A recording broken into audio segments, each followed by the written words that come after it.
What's up, guys? Mickle here, and Charles Hoskinson just doubled down on his statement that we will have a settlement in the Ripple SEC case this Thursday.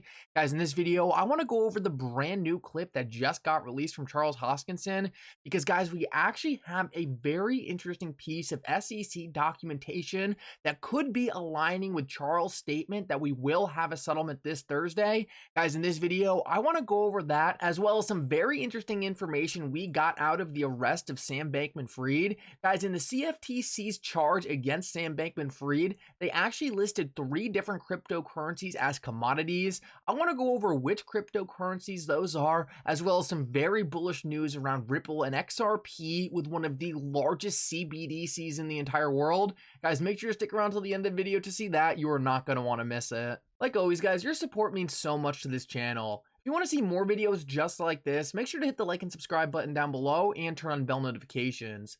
These 3 simple things go such a long way in helping this channel grow, and it really does mean so much to me. If you guys ever need a good place to buy some XRP, make sure to check out my link for Uphold down in the description below. Uphold is my favorite place to buy and sell XRP. With that said though, guys, let's jump right into the video, and I hope you guys enjoy the content. So guys, real quick, moomoo just upped their holiday promotion, and you can now win 20 free stocks if you sign up with moomoo using the link in the description of this video. Guys, you can also win a chance to win $60,000 in their holiday sweepstakes. Guys, moomoo is an awesome trading platform. They have a great interface and they're regulated. So guys, do not miss out on this opportunity to get some free money, and go sign up with moomoo now using the link in the description of this video. So guys, I want to start out this video and talk about the potential settlement between Ripple and the SEC this Thursday. Now, this rumor was actually originally leaked by Charles Hoskinson, and a lot of people counted it as just him misspeaking, maybe him just trying to piss off the XRP community by giving them false hope of a settlement. But guys, he actually doubled down on his idea that he thought there would be a settlement in a Twitter space earlier today. So I want to play you this clip, go over exactly what he said, whether or not I think he's lying, but then I want to show you guys something pretty interesting out of the SEC that could show Charles Hoskinson might actually be onto something with him saying this. So guys, listen up to this and then we'll break it down. Charles, any prediction on how the impact of this XRP Ripple lawsuit is going to have? Well, that's a little off topic, but I did make a statement. I heard from a friend of mine who's in the legal circles that there may be a settlement or decision on the summary judgment on December 15th. I think that's before the judge goes on vacation on the 17th. If not, it's likely going to get resolved Q1, but I don't have any more information than that. It's just something I shared in an AMA. Guys, right here we have Charles Hoskinson once again reiterating the idea that he believes, or he was told, that the Ripple vs. SEC case will settle or end via summary judgment this Thursday. Now, I want to start out by pointing out the fact that I don't think there's any way it's going to end via summary judgment, and that's because both parties still have to submit a couple more filings to this case, so there is no way Judge Torres is going to make a final ruling before all the different filings are done. On top of that, she just hasn't had enough time to actually draft her ruling on summary judgment, so I don't think there's any way that it's actually going to end via summary judgment this Thursday. On the other hand, though, there is definitely still a possibility that this case could settle Thursday. We have heard from many different lawyers that this case could settle at any moment, and Jeremy Hogan actually tweeted out just the other day that he believes a settlement is still on the table. Now, I have gone over in so many different videos why I think it is beneficial for both parties to actually settle this case.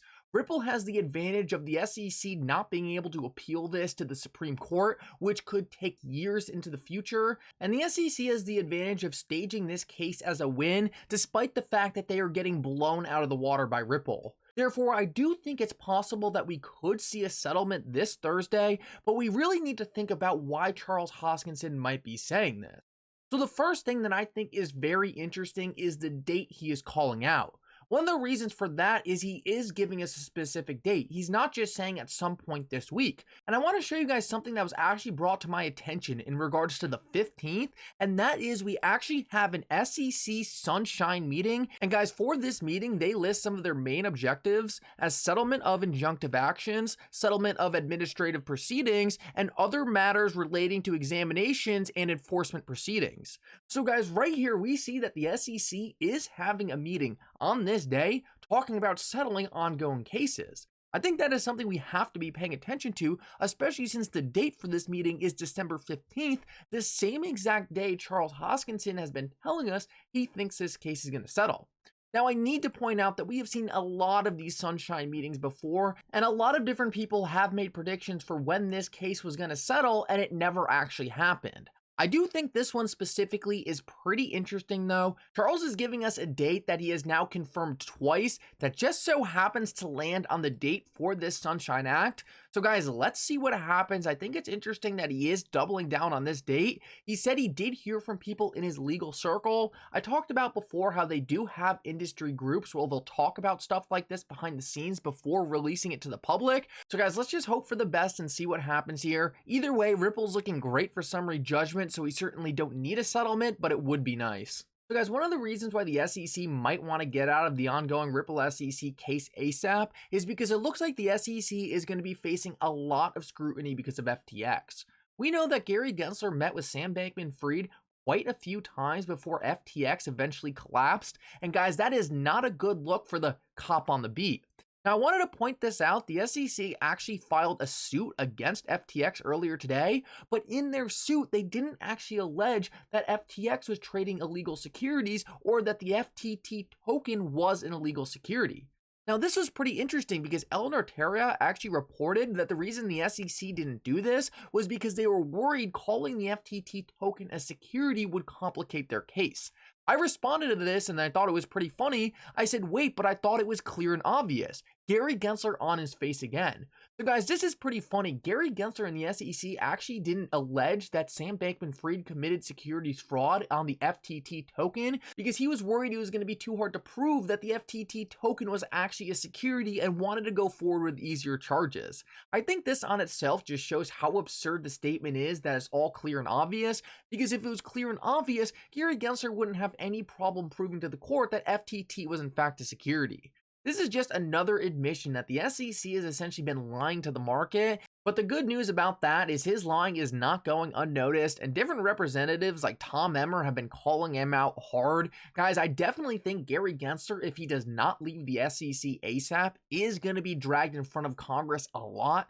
This is something I do not think he is going to want to do. I think it's going to be something he's going to try to avoid at all costs. And one way I think he can avoid this is by getting himself out of as many cases as possible so he can really focus on cleaning up his act over FTX or straight up leaving the SEC. We'll have to see which one happens, but guys, either way, Gary Gensler has found himself in a very, very bad place when it comes to crypto.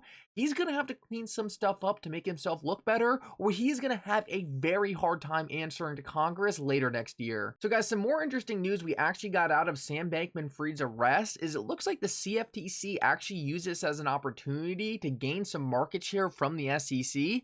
Take a look at this, because in the CFTC's complaint, they actually allege that Bitcoin, Ethereum, and Tether are all digital commodities. Now, this is pretty interesting. Bitcoin, obviously, I think we all knew that this was already a commodity. Ethereum, this one was kind of interesting because the SEC has kind of been trying to move their way back and take back Ethereum. The CFTC seems like they've been fending them off. Right here, they are establishing again that ETH is definitely a commodity. But then we have Tether here. This one was a little shocking. I have a feeling that the CFTC wants to claim that Tether is a commodity so that when Tether ultimately collapses, which I think it will, and I think a lot of smart people also think it will, I think the CFTC wants jurisdiction over Tether so that they can collect all the fines. We're going to have to see what happens here. I definitely was not expecting to see Tether as one of the cryptocurrencies listed as a commodity. But the really good news about all of this is the fact that it's not just Bitcoin. This was the biggest risk to the market. As long as we have Bitcoin and something else, well guys, this proves that there are going to be a lot of different cryptocurrencies in the top 10, in the top 100 that qualify as commodities.